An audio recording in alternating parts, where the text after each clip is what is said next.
So, simultaneous equations, what are they and what are they useful for? Well, here is a simple problem.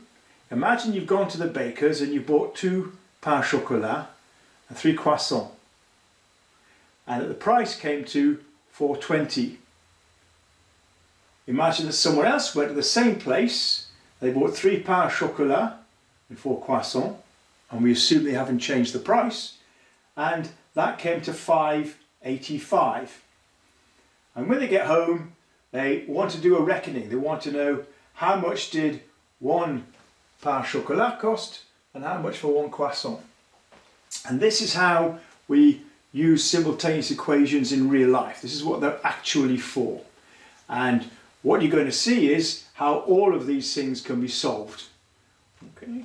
So what we're going to say is that we're going to call the pain croissant by the letter P, the croissant by the letter C, and we're going to write a little equation which matches that information there. And I'm going to say that 2 pain au chocolat plus 3 croissants is equal to 4.20 euros.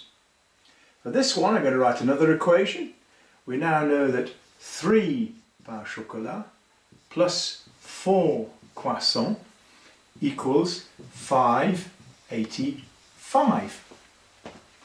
The problem is that we have 2 unknowns here. We've got a P and a C. So the next step is to try and get rid of one of these unknowns. We're going to carry out a subtraction sum, but only when we've got something that we can subtract easily that will get rid of either the P's or the C's. So here there are 3 P's and here there are 2 P's. Okay? What we can do is imagine a situation where there are 6 P's here and 6 P's there. And how do we do that? Well, we take this equation here, which I'm going to call equation 2, and we're going to multiply it by 2. This equation here, which I'm going to call equation 1, and we're going to multiply that by 3. Okay, and then we're going to write out some new equations. So this particular one here, 2p times 3, is 6p plus, and then times 3, 9c is going to give you 3 times that, which is €12.60. We're going to double this one, number 2 times 2. We get 6p plus 8c is equal to 2 times that is going to give us, watch figure, 1170.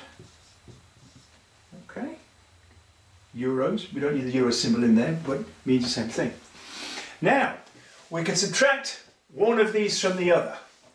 Okay, and we're going to get ourselves an answer. So what are we going to subtract from what? Well, if we subtract this bottom one from this top one, 6p minus 6p is nothing. 9c minus 8c, we're doing a subtraction sum here, is 1c, which we write as c. And then 1260 minus 1170 is going to give us 0.9. So 1 croissant costs us 90 cents. Now we know the price of 1 croissant, we can put it back into one of the first equations up here. We can say 2 pain au chocolat, we don't know the price yet, plus 3 croissants.